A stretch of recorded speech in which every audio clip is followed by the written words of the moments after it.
Bueno, muy bien, buenas tardes. Saludo a la distancia y les doy la bienvenida a quienes se han conectado para participar de este seminario. Saludo también a la distancia a los coordinadores de este seminario, los doctores Gonzalo Linares y Santiago Lauirat, y a las profesoras Elena Gómez, Paula Suárez, Patricia Solán y Florencia Martí, son parte del equipo de investigación de este seminario de investigación sobre participación política inclusiva. En primer lugar, quiero agradecer el espacio que nos brinda el Instituto de Investigaciones Jurídicas y Sociales Ambrosio Gioja para desarrollar las actividades de este seminario de investigación sobre participación política inclusiva, y al equipo del instituto que hace posible que podamos inscribirnos, podamos recibir el enlace de Meet, etcétera.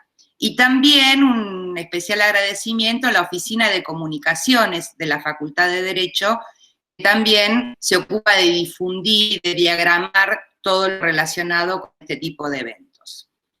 En el encuentro de hoy, y siempre con la finalidad de efectuar un aporte hacia la construcción de un derecho electoral más inclusivo, hacia una participación política más inclusiva, vamos a abordar el derecho a la participación política de las personas con discapacidad. El expositor será uno de los coordinadores de este seminario de investigación, el profesor Santiago Lauirat, y la coordinación va a estar a cargo de la profesora Paula Suárez, que, como recién mencioné, es integrante del equipo de investigación, pero al mismo tiempo es coordinadora de Relaciones Institucionales del Observatorio de Derecho Electoral de esta facultad. Así que esta es mi única intervención por ahora en esta jornada, y ya le doy la palabra a la doctora Paula Suárez. Bueno, buenas tardes a todos y a todas. Muchas gracias, Alejandra, por tu presentación, y me sumo a tus agradecimientos. Bueno, hoy nos reúne un tema de gran importancia: cuál es el derecho a la participación política de las personas con discapacidad. Como ustedes saben, el objetivo de esta reunión es analizar desde el punto de vista político y jurídico constitucional el derecho a la participación política que se materializa en la figura del sufragio, tanto en su faz activa como pasiva, esto es, el derecho de elegir y ser elegido o elegida de las personas con discapacidad. Y para echar luz a esto, tenemos el placer de contar con la presencia del doctor Santiago Lauirat, quien es abogado por la Universidad de Buenos Aires, magíster en Derecho Administrativo por la Universidad Austral. En nuestra alta casa de estudio es docente de Derecho Constitucional, de Teoría del Estado, de Derecho Administrativo y de posgrado. En el área del derecho electoral ha participado como investigador en formación en proyectos de investigación cuyos resultados han sido publicados en artículos y capítulos de libros. Actualmente, como decía Alejandra, es coordinador del seminario de investigación que hoy nos convoca. Me refiero al seminario sobre participación política inclusiva, con sede en el Instituto de Investigaciones Jurídicas y Sociales Ambrosio Gioja. Asimismo, es integrante del proyecto de investigación y desarrollo en áreas estratégicas con impacto social, titulado La legislación sobre partidos políticos en Argentina, con sede en el mismo instituto, y codirector del proyecto de investigación de CIT, el acceso a la justicia en la Ciudad Autónoma de Buenos Aires, en el ámbito de la Secretaría de Investigación de la Facultad de Derecho de la Universidad de Buenos Aires. Antes de pasar a escuchar al doctor Lauirat, les pedimos, por favor, que aquellos que, luego de finalizada la exposición, quieran realizar alguna pregunta o alguna manifestación o alguna reflexión, escriban por favor al chat del Meet, así la misma puede ser leída. Muchas gracias. Ahora sí, Santiago, cuando quieras, te escuchamos atentamente. Muchas gracias, Paula, por la presentación. Buenas tardes a todos y a todas. En primer lugar, quiero agradecer a la Facultad de Derecho, al Instituto Gioja, por permitirnos este espacio para la discusión y el pensamiento. y fundamentalmente quiero agradecer a la directora de este seminario en el marco de Gioja, la doctora Alejandra Perícola, que con su infinita generosidad siempre nos permite abrirnos espacios para la reflexión y el pensamiento jurídico.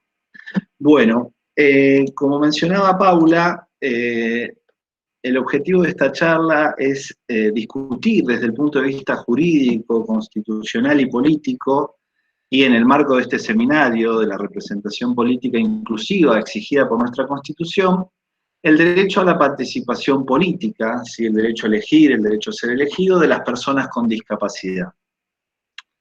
Para este análisis voy a tener en cuenta el modelo social de discapacidad vigente a nivel normativo y jurisprudencial en nuestro país. De esta manera, la justificación constitucional política del derecho a la participación política va a traer ciertas consecuencias que se van a expandir hacia la legislación interna y también hacia las prácticas electorales desarrolladas en todos los niveles de gobierno.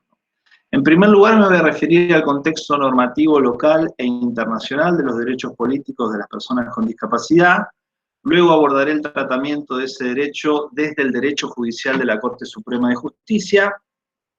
Luego me referiré a la interpretación, al alcance que han hecho los diferentes organismos de aplicación de los tratados internacionales de este derecho de participación política. Y finalmente, a modo de conclusión, trataré de vincular el derecho de participación política de las personas con discapacidad con la noción de igualdad sustantiva o material. Empecemos entonces por el contexto normativo local e internacional. Ustedes saben que la Constitución, a partir de su última reforma en 1994, reconoce expresamente en el artículo 37 el pleno ejercicio de los derechos políticos según el principio de soberanía popular y según las leyes que reglamenten su ejercicio. Además define el sufragio como universal, igual, secreto y obligatoria.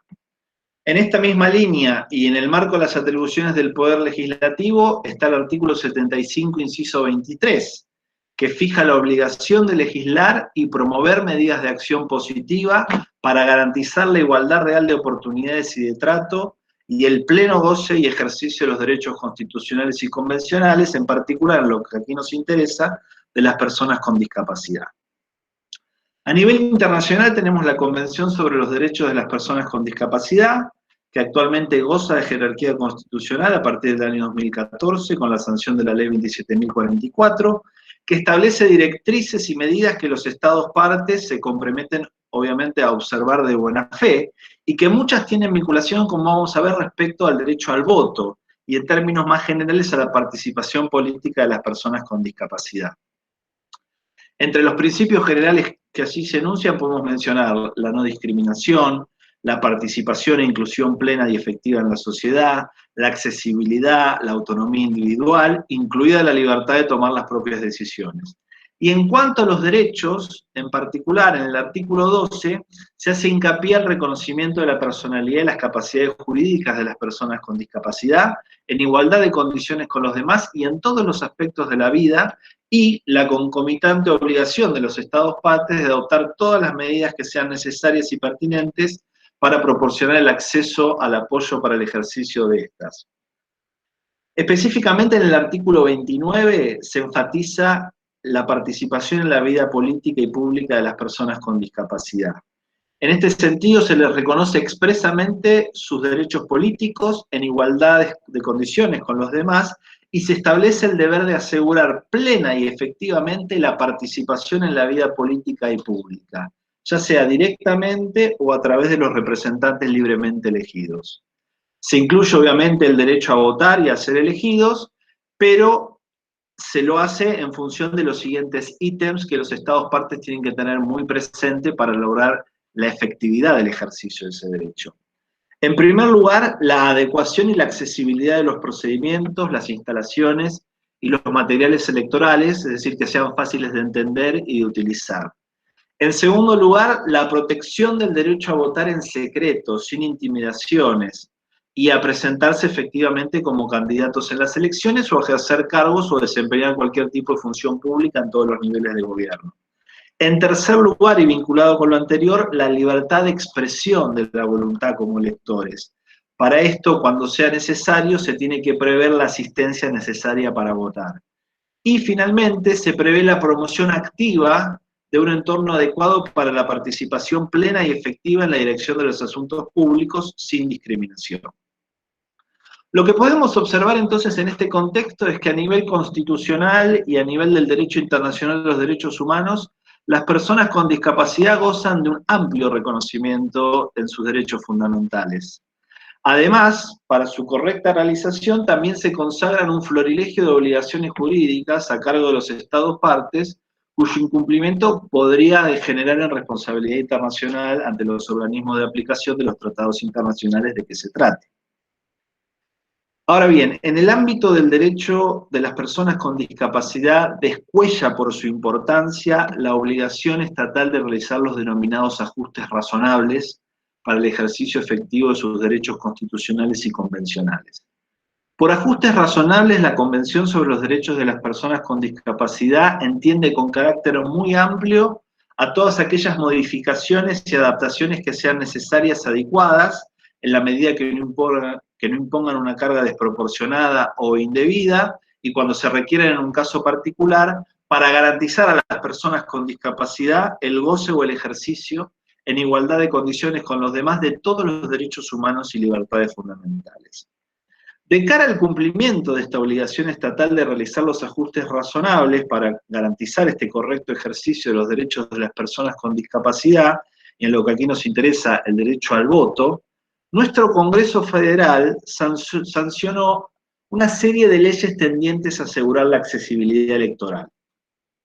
Podemos mencionar, por ejemplo, la Ley 26.571 de democratización de la representación política, la transparencia y la equidad electoral, que en el artículo 105 establece la obligación estatal de adoptar las medidas pertinentes a fin de garantizar la accesibilidad, la confidencialidad e intimidad para el ejercicio de los derechos políticos de las personas con discapacidad. Para ello es necesario que se adecúen los procedimientos, las instalaciones, el material electoral para que las personas con discapacidad puedan ejercer sus derechos sin discriminación y en igualdad de condiciones con los demás.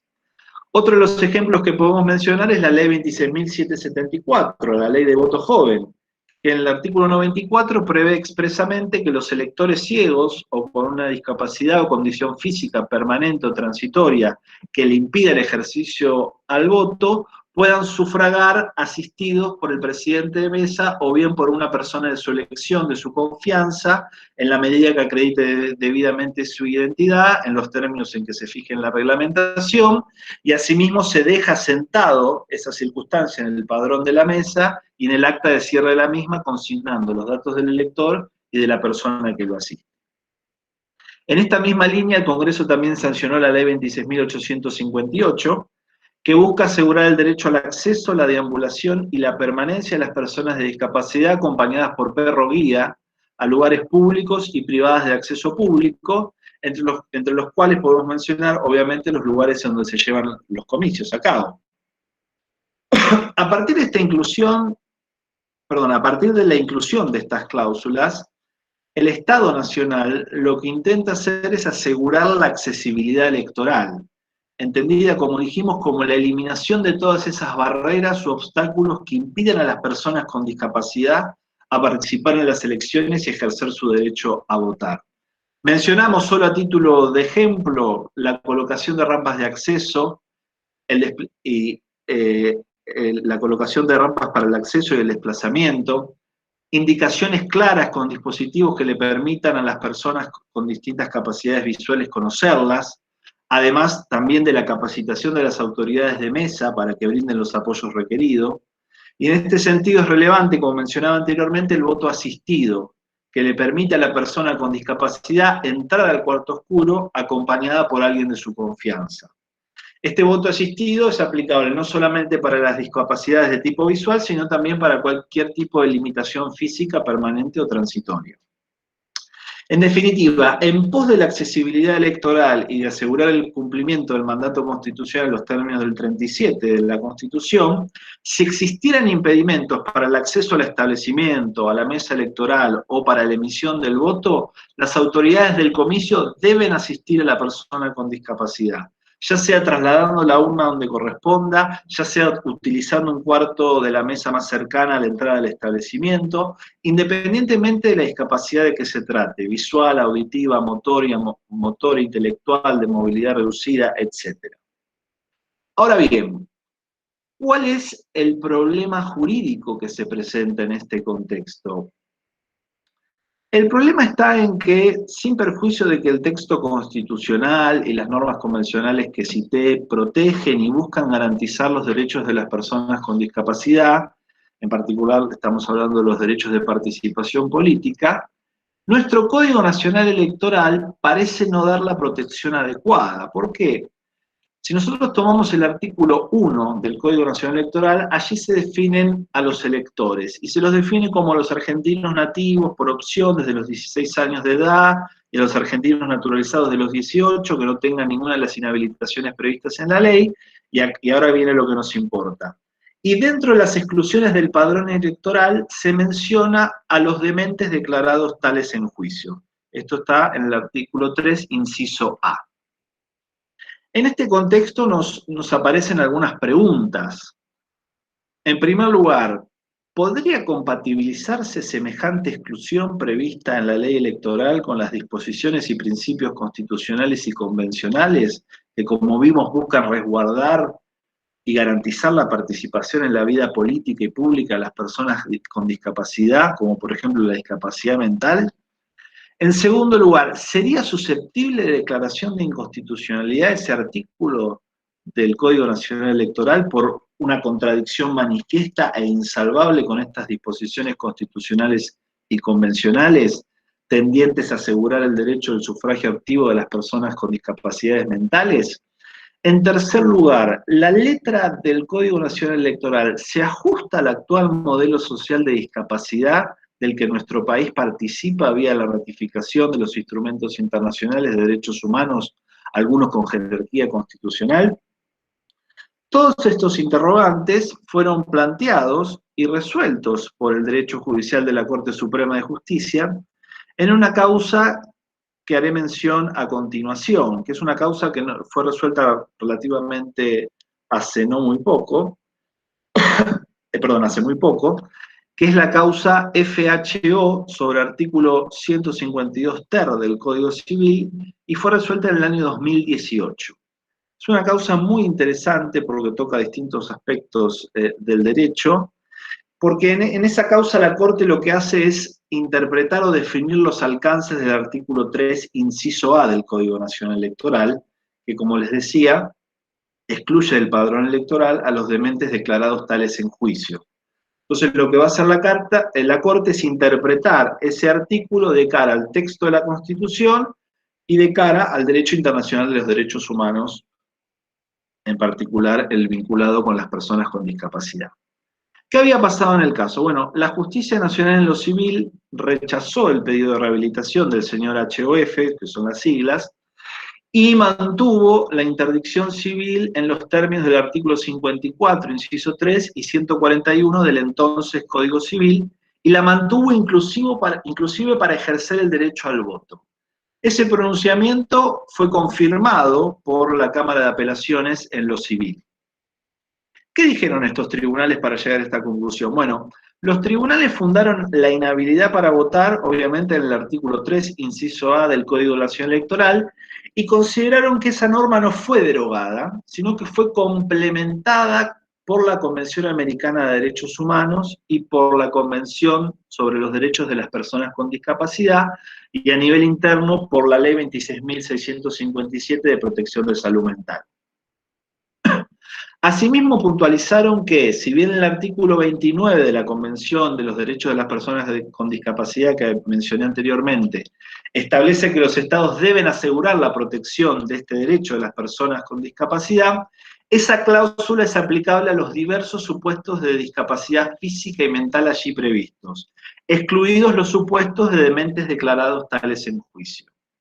Y por último, se refirieron a que la capacidad jurídica de la persona se restringe en todos los actos de la vida civil, sean de carácter personal o patrimonial, en la medida que la persona no pueda dirigir su persona ni administrar o disponer sus bienes. Cuando el caso llega a la Corte por unanimidad sostuvo que la sentencia de los tribunales inferiores no hizo una interpretación adecuada del derecho en juego. La Corte parte del plexo normativo aplicable que mencionábamos anteriormente, por ejemplo, el artículo 37 de la Constitución, el 25 del Pacto Internacional de los Derechos Civiles y Políticos, el 23 de la Convención Americana de Derechos Humanos y el artículo 29 de la Convención sobre los Derechos de las Personas con Discapacidad. Y también parte del principio de relatividad de los derechos, es decir, no hay derechos absolutos, sino que están todos sujetos a la reglamentación que por ley se haga. En este contexto, la Corte dice que de todo ese plexo normativo se desprende el derecho a votar de las personas con discapacidad, pero ese derecho está sujeto a las leyes que reglamentan el ejercicio con el solo límite de la irrazonabilidad, es decir, que no se produzca la alteración del derecho. Ahora bien, el tribunal advirtió en el caso que con la incorporación a nuestro ordenamiento jurídico de la Convención sobre los Derechos de las Personas con Discapacidad y con el otorgamiento de la jerarquía constitucional vía la sanción de la Ley 27.044, se produjo un cambio sustancial en el régimen relativo a la capacidad jurídica de las personas con discapacidad mental, y en general se produjo un cambio en la manera o en el modo de concebir la discapacidad en el ámbito jurídico, en el ámbito político, en el ámbito social. En concreto, lo que dice la Corte es que la reforma constitucional del 94 y la concomitante jerarquización constitucional del derecho internacional de los derechos humanos, y en particular la de la Convención sobre los Derechos de las Personas con Discapacidad, implicaron el abandono del sistema de sustitución o subrogación de la voluntad, que se ve reflejado, por ejemplo, en el anterior Código Civil, y se lo reemplazó por el denominado modelo social de discapacidad, cuyo objetivo no es estrictamente tutelar a la persona con discapacidad, sino promover la autonomía, promover y garantizar el goce de sus derechos. De esta forma, y como consecuencia de la aplicación de estas normas y este nuevo paradigma de modelo social de discapacidad, a criterio de la Corte, la restricción establecida en el Código Nacional Electoral debe aplicarse conforme a estos principios legales, constitucionales, convencionales que rigen a las personas con discapacidad.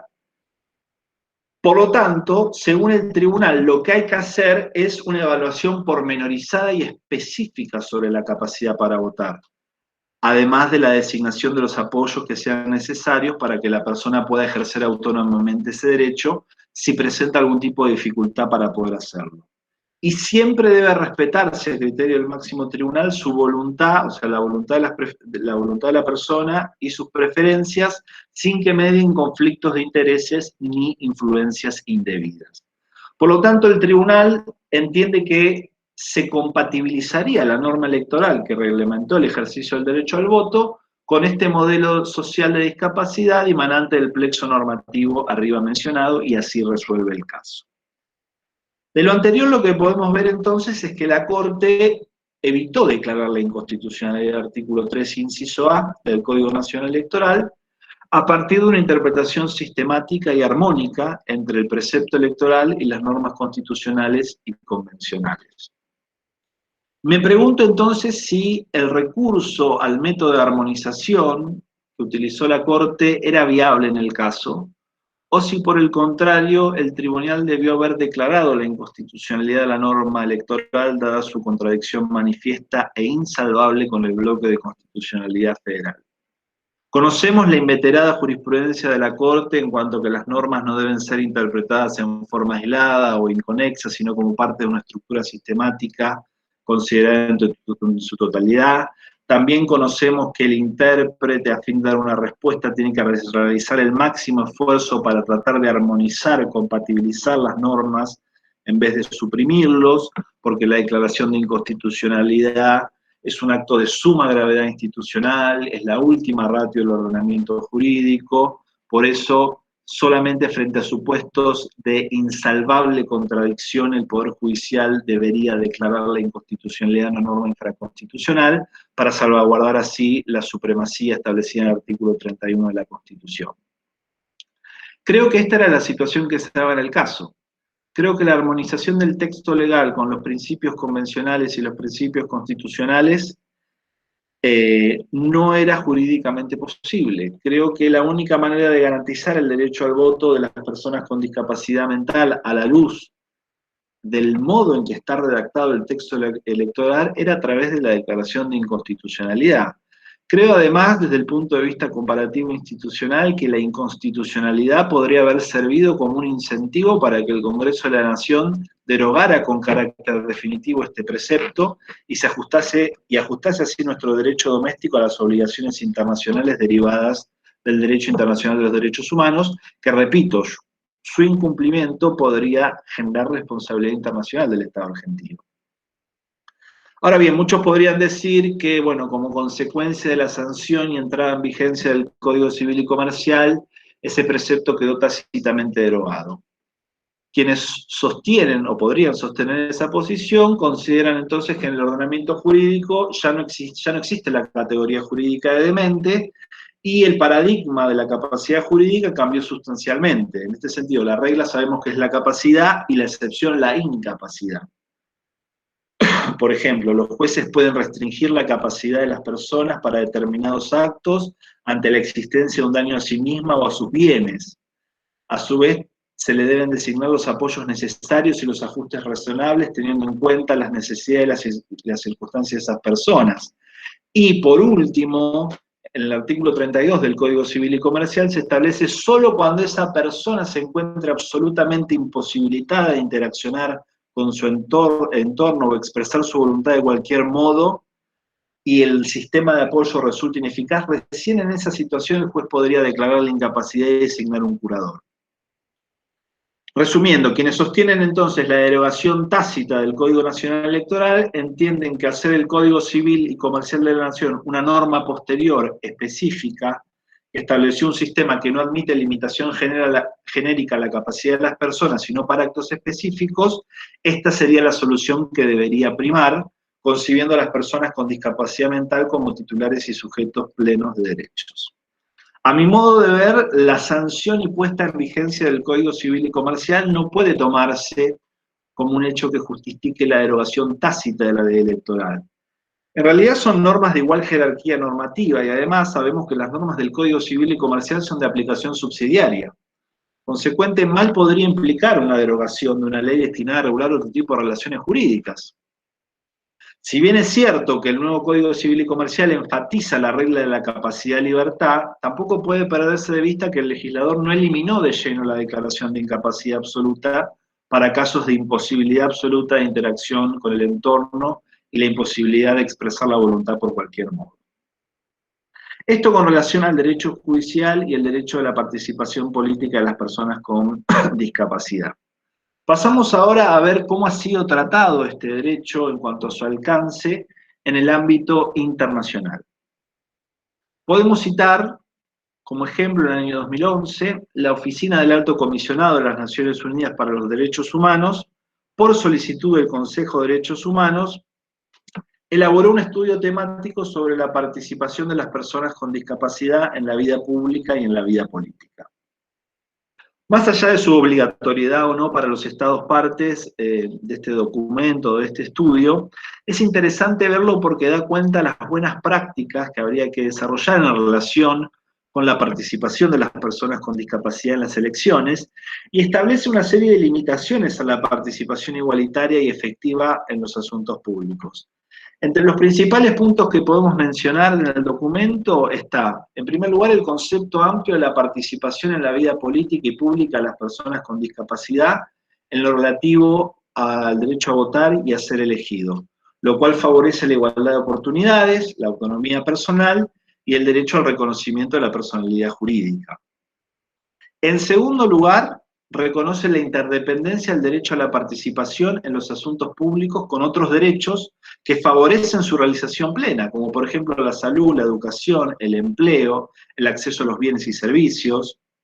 En tercer lugar, establece que la ausencia de restricciones razonables y de excepciones aplicables a los grupos de personas con discapacidad en relación con estos derechos políticos hace que cualquier exclusión o restricción del derecho al voto por motivos de discapacidad psicosocial, intelectual real o percibida constituya una discriminación por motivos de discapacidad.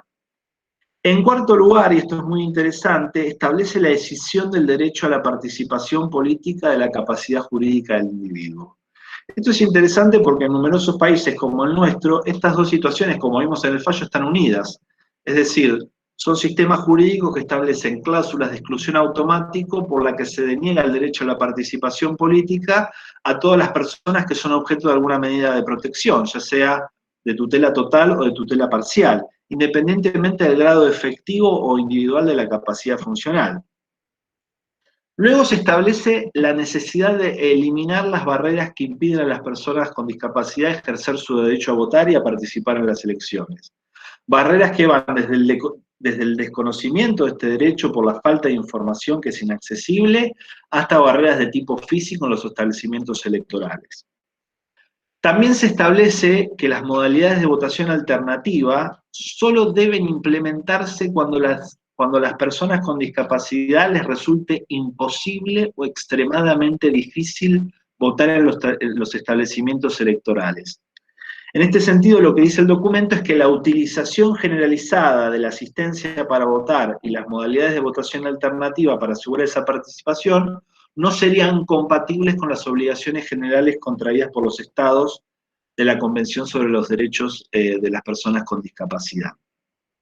Y finalmente, como cláusula paraguas, se establece el deber de los estados de realizar los máximos esfuerzos para garantizar que el derecho a las personas con discapacidad a ser elegidas se realice en igualdad de condiciones con los demás.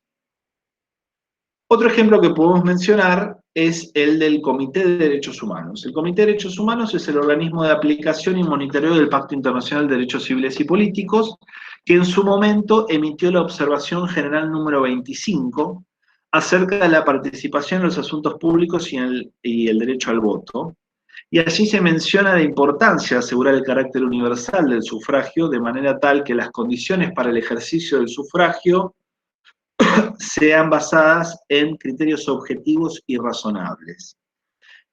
El comité entiende que, en principio, no están justificadas las restricciones indebidas a este derecho y establece que el ejercicio de los derechos políticos por los ciudadanos no puede suspenderse ni negarse, salvo, acá en el comité, para los motivos previstos en la legislación, en la medida que sean razonables y objetivos.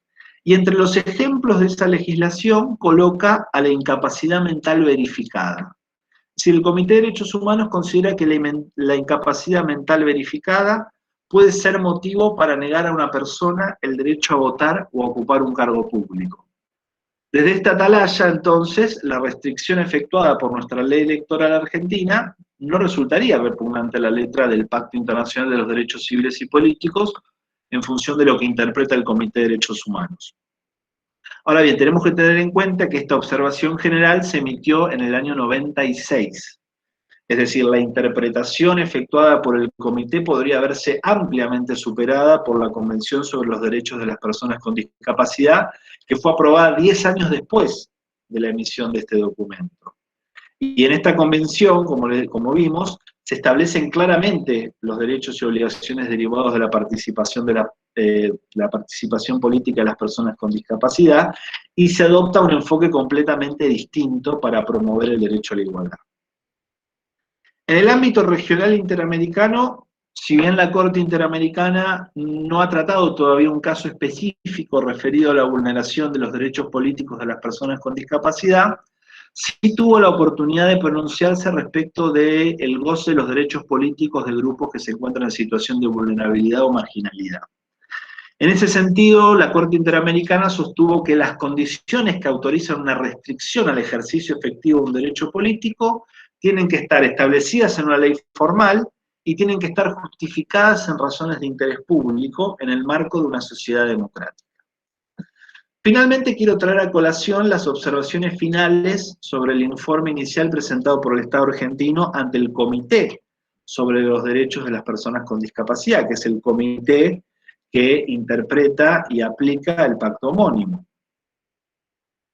Sobre este aspecto, el comité observó en su momento con preocupación que en la armonización de la Convención con el ordenamiento jurídico nacional existen y persisten importantes inconsistencias con los principios y mandatos del Tratado Internacional, especialmente en lo que hace a la igualdad del reconocimiento de la persona con discapacidad ante la ley.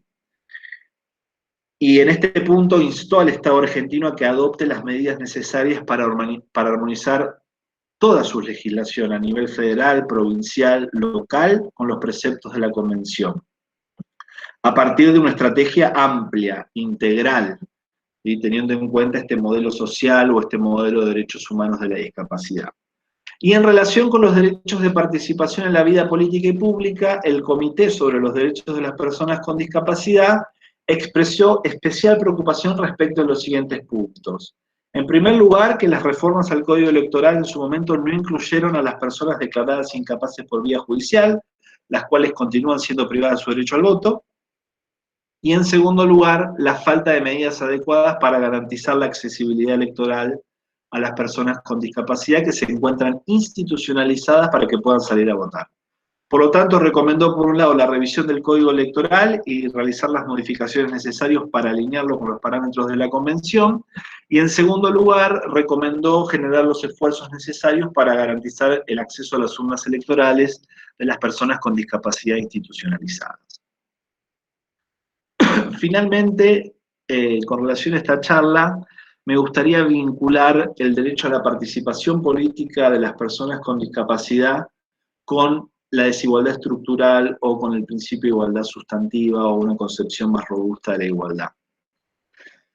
La cuestión de los derechos de las personas con discapacidad, en particular los derechos de participación política, nos estamos refiriendo, admite una doble mirada según el enfoque de igualdad constitucional que se aborde. Por un lado tenemos la igualdad individual, la igualdad formal ante la ley, cuya expresión normativa la vemos reflejada en el 16 de la Constitución Nacional, y que está incardinada en la prohibición de establecer diferencias arbitrarias o irrazonables en función de las denominadas categorías sospechosas, como por ejemplo la raza, la etnia, la religión, el sexo u otra condición social. Y por otro lado tenemos la igualdad sustantiva o material, que se refleja en nuestra Constitución, por ejemplo, en el 75, inciso 23, cuyo objetivo principal es, a partir de acciones positivas o afirmativas, la inclusión de los sectores sociales históricamente sojuzgados. En este sentido, una concepción robusta de la igualdad busca reconocer que la pertenencia a ciertos grupos y las diferencias entre las personas son elementos fundamentales para definir a los sujetos, y a partir de allí poder desmantelar las estructuras sociales opresivas y las jerarquías de estatus a las que se ven sometidas y por las que son excluidas y subordinadas históricamente las personas, en este caso con discapacidad, independientemente de su posición. De allí la importancia de su reivindicación. En una sociedad de individuos libres, pero impotentes e indiferentes, inmediatamente aparecen las contradicciones entre libertad e igualdad. ¿Cómo reconciliar la libertad individual y la igualdad? Creo que es el problema endémico de nuestras sociedades modernas. Entonces, desde este punto de vista, el reconocimiento constitucional y convencional del derecho a la participación en la vida política y pública de las personas con discapacidad creo que constituye un claro avance en la lucha por el desmantelamiento de estas situaciones de discriminación, de exclusión, de sojuzgamiento histórico, al que este grupo vulnerable o desventajado se ha visto sometido. Por lo tanto, creo que la reforma constitucional es una contribución, la del 94 me refiero, es una contribución más a la construcción de la perspectiva de la igualdad sustantiva, en el entendimiento de que el reconocimiento constitucional de las acciones afirmativas confirma que la concepción de igualdad como no sometimiento debe complementar a la concepción de la igualdad como no discriminación. Y de esa manera, esa versión combinada de la igualdad ante la ley debe guiar la interpretación que hacemos del 16 de la Constitución y la resolución de los casos en que esa igualdad se vea vulnerada, ya sea por acciones o por omisiones del Estado, o también de los particulares. Concluyendo, como pudimos ver, el ejercicio del derecho al voto de las personas con discapacidad puede justificarse ampliamente desde el punto de vista constitucional, puede justificarse desde el punto de vista convencional, y asimismo también la justificación puede ser política, a partir de una concepción robusta de la igualdad constitucional institucional que exige, como dije, desmantelar esas situaciones de desigualdad estructural desarrolladas históricamente en detrimento de estos sectores vulnerables o más desventajados. En este punto, los organismos de aplicación de los instrumentos internacionales sobre derechos humanos observaron que la tarea todavía no ha sido satisfecha completamente, dado que se encuentra pendiente la adopción de más medidas, cualquiera sea la índole, que tiendan al reconocimiento pleno y cabal de la capacidad jurídica de las personas con discapacidad y su inclusión pública en la vida política de la comunidad. Bueno, muchas gracias, y esto es lo que quería decir más o menos. Muchísimas gracias, Santiago, por tu completísima, precisa y clara exposición. Acá tenemos, si les parece bien, pasar a las preguntas. Tenemos una de Romina, que dice si podés brindar una reflexión sobre el acceso a una efectiva participación política de las personas con discapacidad en elecciones en contexto de pandemia.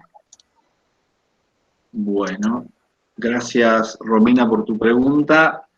Bueno, es un tema este que planteas, el de la pandemia, los procesos electorales y las personas con discapacidad.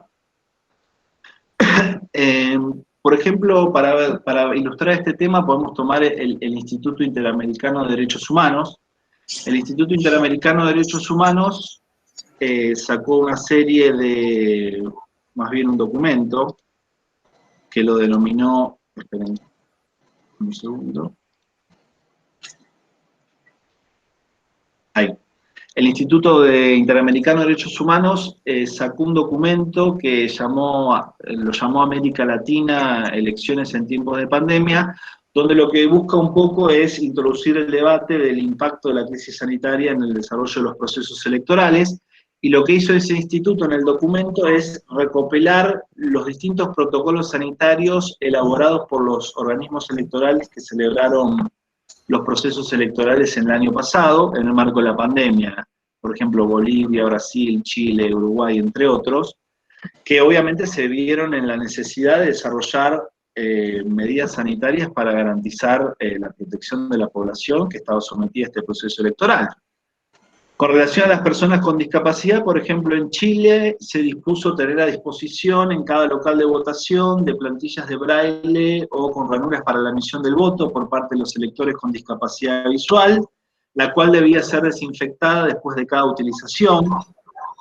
También se estableció el deber de asistencia a partir de una persona de confianza del elector o contar con una guía o un apoyo del personal de defensa civil o de las Fuerzas Armadas o de quien se trate, teniendo un especial cuidado respecto a las personas con dificultad visual o movilidad reducida.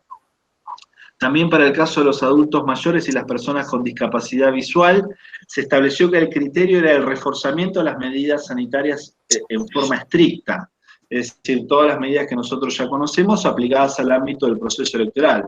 La higiene de manos, el uso de mascarillas y la atención preferente, es decir, en caso de ser asistidos por terceros, por ejemplo, era obligatoria la desinfección de las manos antes de hacerlo.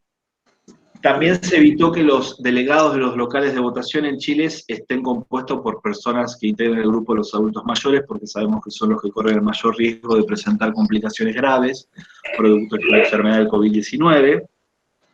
Y también se establecieron tratos preferenciales en cuanto a horarios exclusivos de votación, así un rango horario que va desde las 2 hasta las 5, se establecía que era un horario para votar para los adultos mayores de 60 años, también para las mujeres embarazadas, o también para las personas que tengan algún tipo de discapacidad. Es decir, en Chile por lo menos lo que se vio era un trato preferente de la persona con discapacidad en distintos ámbitos, en un horario exclusivo, en prioridad en las filas, entre otras cuestiones.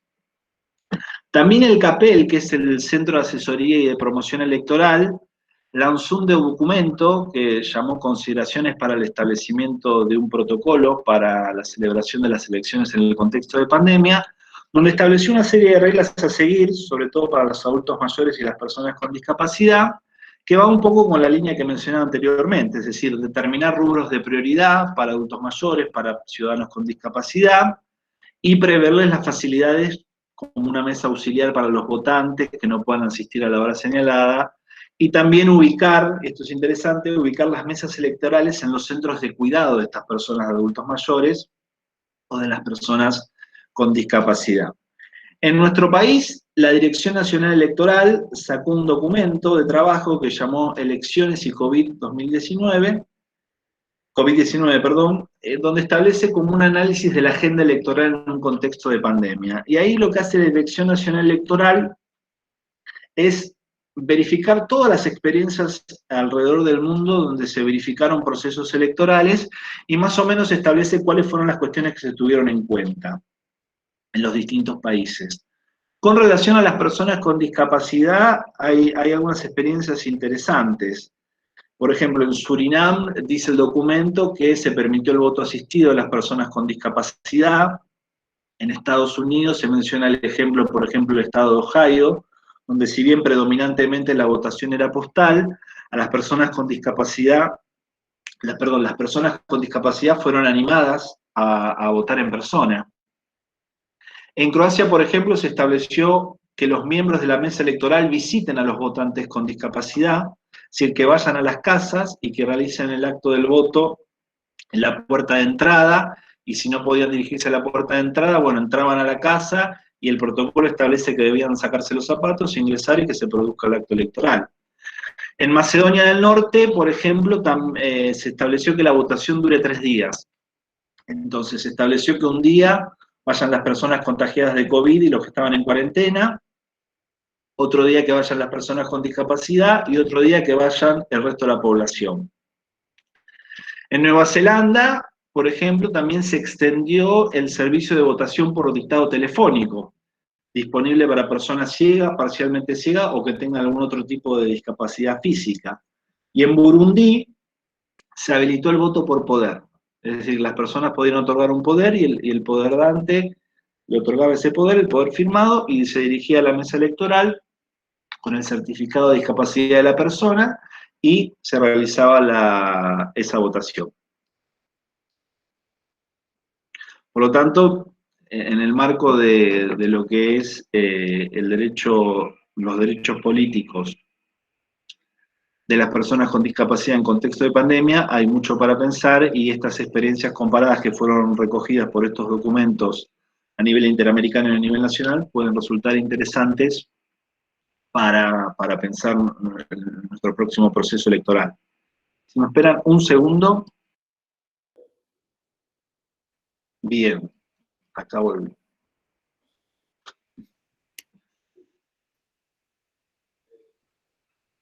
Bien. Si te parece, Santiago, pasamos a la siguiente pregunta. Bueno. En el marco de los denominados grupos vulnerables y con relación al acceso a la participación política, ¿qué nos puede decir sobre la situación de las personas mayores? Bueno, con relación a las personas mayores, es importante tener en cuenta que actualmente en el marco del Congreso de la Nación se está por otorgarle jerarquía constitucional a la Convención Interamericana sobre la Protección de los Derechos Humanos de las Personas Mayores, que fue aprobado por unanimidad por el Senado el año pasado, falta el tratamiento en la Cámara de Diputados. Y allí se establece específicamente, en el marco de esta Convención Interamericana, un capítulo dedicado a los derechos políticos, que va en línea con el tratamiento de los derechos políticos que hace la Convención de los Derechos de las Personas con Discapacidad. Es decir, allí se consagra, por ejemplo, el derecho a la participación en la vida política y pública, en igualdad de condiciones con todos los demás, y a no ser discriminados por motivos de edad. También se establece el derecho a votar libremente y a ser elegido, y el deber del Estado de facilitar las condiciones y los medios para ejercer esos derechos. Se establece entonces el deber del Estado de garantizar a la persona mayor esa participación plena y efectiva al derecho al voto y a ser elegido también, y se establece una serie de piso mínimo, que obviamente puede ser mejorado, como por ejemplo la adecuación y la accesibilidad de la facilidad para entender y utilizar los procedimientos, las instalaciones y los materiales electorales, al igual que se establece en la Convención sobre las Personas con Discapacidad. Se establece también el piso de proteger el derecho de la persona mayor a emitir su voto en secreto en las elecciones, es decir, sin ningún tipo de intimidación. Se establece también el deber de garantizar la libertad de expresión de la voluntad de la persona mayor como elector y solo cuando sea necesario y con el consentimiento acudir al sistema de apoyo o de asistencia para votar. Y también en esa convención se establece la necesidad de crear mecanismos de participación ciudadana con el objeto de incorporar en los procesos de toma de decisiones la voz, las opiniones, los aportes y las demandas, por particular, de estas personas mayores y de sus grupos o de sus asociaciones. Con lo cual, esperaremos a que el Congreso de la Nación termine el trámite y pueda otorgarle jerarquía constitucional a ese tratado que, entiendo yo, va a ser importante para la realización de los derechos de las personas mayores. Bien, ahora le vamos a dar la palabra a Susana Párez, que quería hacer un comentario. Susana, cuando quiera. Ahí está. Muy buenas tardes. Mi nombre es Susana Párez y soy hace 47 años docente de la Facultad de Derecho de la Universidad de Córdoba. O sea, hagan sumas y no hay problema con la edad. Y realmente les quiero agradecer. Yo, cuando los tiempos me dan, siempre acudo a estas reuniones, pero realmente, Santiago, primero me has ahorrado mucho trabajo porque me has hecho una enunciación de la ley y me has agilizado el trabajo de búsqueda, además una exposición tan clara y sobre todo de humanismo profundo, o sea, con esto que a veces se olvida. Yo lo digo en primera persona porque es así, yo creo como un programa que lo hace una fundación que se llama Discapacidad en Primera Persona, donde yo oficio de algún modo como coordinadora, a veces responder una pregunta jurídica, pero las que hablan son las personas con discapacidad. O sea, los que tienen que exponer, estos son las personas con discapacidad. Y por ejemplo, una persona que usa muletas, que tiene espina bífida, dijo que alguien cuando le escuchó hablar le dijo, ah, pero vos sos normal. Yo le pongo mucha énfasis a los términos. No uso nunca la palabra loco, jamás. En mi casa no se usó nunca, y tampoco la palabra normal. Y ahora tenemos una materia en la Facultad de Derecho que se llama Capacitarse en Discapacidad. Es una opcional que tiene 100 alumnos, y tengo una alumna con un 95% de discapacidad, abuelas que estudian Derecho, con nietos con discapacidad, y madres que inclusive van a la clase en Zoom, por supuesto, con personas con discapacidad. Yo te agradezco mucho porque este tema no lo había abordado nunca, así que no solo que te voy a nombrar, sino como ya te dije, he robado ya parte del material y de tu speech, y yo te digo realmente, yo creo que el giro ha sido un giro de 180 grados el sistema de apoyos, y de algún modo refiriendo a lo que dicen de los adultos mayores y todo eso, yo les digo la verdad, estoy en contra de esos eufemismos, estoy muy en contra de los eufemismos, no porque tenga 70 años, sino porque estoy en contra, o sea, siempre he sido una peleadora y estoy en la oposición, como dicen algunos amigos míos. Pero hay un fallo que no sé, la verdad sí lo guardé, porque me dio mucha alegría el corazón. Una señora de 92 años tenía la curatela de su hija, y quería hacer una operación económica, y justo salió el Código Civil, y el juez dijo, con un sistema de apoyo, que la señora mayor tenía que hacer lo que ella quisiera con su propiedad. Entonces, yo creo que llegó el momento de eso, llegó el momento de que nos acordemos de las 100 reglas de Brasilia. Yo estoy en la Asociación de Magistrados, y el lunes voy a dar una charla sobre una ley nueva de Córdoba, en la que algo tuve que ver justamente sobre esto de capacitar en discapacidad. En algún momento, y si no te molesta, te voy a pedir el mail. Yo escribí un libro sobre discapacidad que regalé toda la edición. O sea, el libro no se vende, me quedaron 4 ejemplares para mi familia, te lo puedo mandar, y tengo 2 blogs, pero con esto de la cuarentena tengo 300 alumnos normalmente por año en la universidad, estoy un poquito desactualizada el blog, pero está actualizado hasta septiembre del año pasado, y yo no hago un planteo tan finamente jurídico como haces vos, sino que yo lo que hago es darles herramientas, a veces a las personas con discapacidad, y a los padres, a sus familias, para que sepan qué es lo que hay. Porque hay una ley que salió no hace mucho, que establece la obligación que el Estado le dé una información a la persona cuando le da un certificado de discapacidad. Si Agata puede conseguir una persona de certificado de discapacidad, hay que hacer un equipo para que le informe los derechos. O sea, yo realmente salgo, te digo la verdad, tengo mis nietos con COVID, o sea, estamos los dos aislados, así que te agradezco porque me has alegrado el alma, le agradezco al Instituto Gioja y que me dejen hablar porque soy una cordobesa mayor de edad y no les queda más remedio que esto. Y cuenten, yo voy a dar una charla en la asociación, hay 120 inscriptos el lunes, para hablar justamente de qué hacemos con el tema de la discapacidad. A mí me preocupa mucho el planeamiento urbano porque antes sigo estando en la defensa del patrimonio cultural y me preocupa mucho que en el planeamiento urbano en Córdoba, en el último proyecto, no se hable ya no de las personas con discapacidad, no se habla de las personas. Entonces, ¿para qué quiero una ciudad de edificios y plazas si no pienso en una accesibilidad de todo? Muchísimas gracias. Y ya sabes, Santiago, te puedo tutear porque de ser hasta nieto mío, me parece que voy a encontrar tu mail en algún lado. Y también lo que dijo Carla, que no le veo la cara, que también me gustaría contactarme con ella por lo que están haciendo. Gracias. Muchas gracias, Susana. Un placer escucharte. Bueno, si les parece bien... Sí. ¿Puedo hacer una pregunta, comentario? Por supuesto. ¿Qué tal? Buenas tardes. Buenas tardes. Buenas tardes.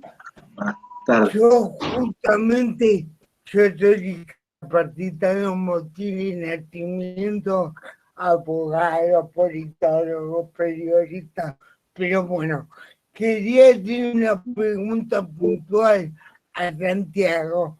Yo quiero ver el otro lado de la cuestión, no tanto el derecho a votar, sino el derecho a ser elegido.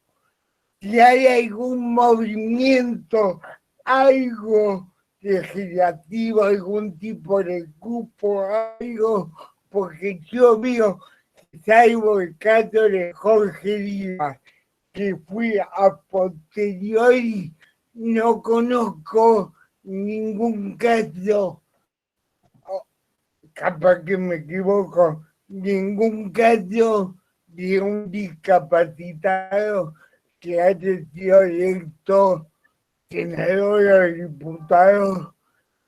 Y es un tema que me interesa porque, como bien yo soy politólogo y abogado, y en algún momento me quiero meter en política, quiero ver el otro lado de la cuestión. Si necesitamos un cupo o cómo ves la cuestión.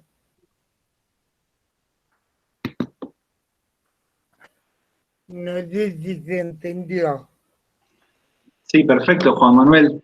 Bueno, lo que preguntás es una pregunta muy, muy interesante e importante y difícil de responder, porque si nosotros vamos a la letra de las convenciones internacionales, también a nivel doméstico, el derecho de la participación política se reconoce en su doble faceta, es decir, en la faceta activa, es decir, el derecho a ejercer el voto, pero también en su fase pasiva, el derecho a ser elegido, es decir, a ser candidatos, a presentarse en las elecciones, disputarlas libremente, limpiamente, etc.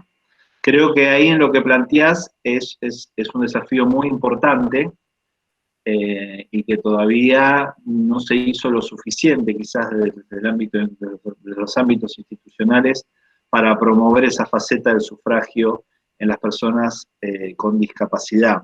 Sí tenemos a nivel nacional una ley de cupo para las personas con discapacidad que se aplica al ámbito de todos los poderes del Estado, que es una ley que es la 22.441, si no me equivoco, donde ahí se establece el régimen de cupos para personas con discapacidad para aplicarle a los distintos poderes del Estado. Pero en cuanto a lo que es la participación política en la fase pasiva, por lo menos en lo que esté a mi alcance, no conozco. Pero sí, coincido con vos, es que es un punto pendiente y que es un desafío para la comunidad política trabajarlo y desarrollarlo. Bueno, vamos a ver qué podemos hacer. Gracias por tu pregunta. Yo creo que Juan Manuel dio en la tecla, básicamente, de este tema, en la parte más débil, porque es cierto, incluso hasta en el ámbito judicial hay una cierta resistencia al reconocimiento del sufragio pasivo a las personas con discapacidad. Por el momento no hay ningún tipo de duda que pueden ejercer la fase activa del sufragio, pero como dice muy bien Santiago, la protección y la tutela a nivel internacional está dada para las dos fases del sufragio. Así que es un tema que va a seguir trayendo bastante debate y discusión y reflexión. Y me parece que es el momento para ir pensando acciones positivas o políticas públicas que permitan avanzar sobre esta temática. Así que muy interesante la pregunta de Juan Manuel. Bueno, bien. Por mi parte, no sé si Alejandra querés dar el cierre. Por mi parte les agradezco la presencia y estar acá en estos momentos para poder debatir y reflexionar sobre estos temas. Si Alejandra te parece bien, ¿querés hacer algún comentario o dar el cierre? Son todos tuyos. Bueno, gracias Santiago por tu brillante exposición. Gracias Paula por estar siempre. Gracias a todas y a todos los que nos acompañaron. Este no es un cierre, sino que es el inicio a una nueva bienvenida para el próximo seminario en el marco de la participación política inclusiva, que ya está en la agenda de la facultad, que ya se está difundiendo y que a partir de mañana ya va a estar accesible el link de inscripción. Estamos hablando del próximo seminario sobre las identidades diversas, entendidas como un desafío para las reglas de la paridad electoral. Es un tema que hemos investigado concretamente con el doctor Lewirat y el doctor Linares. El expositor principal va a ser el doctor Gonzalo Linares. Y bueno, esperamos entonces volvernos a encontrar el próximo 7 de junio por este mismo canal y espero que todos podamos seguir estando bien y que llevemos lo mejor que podamos esta pandemia, ¿sí? Bueno, buenas tardes, besos a todos y a todas, nos vemos en la próxima. Gracias. Buenas tardes.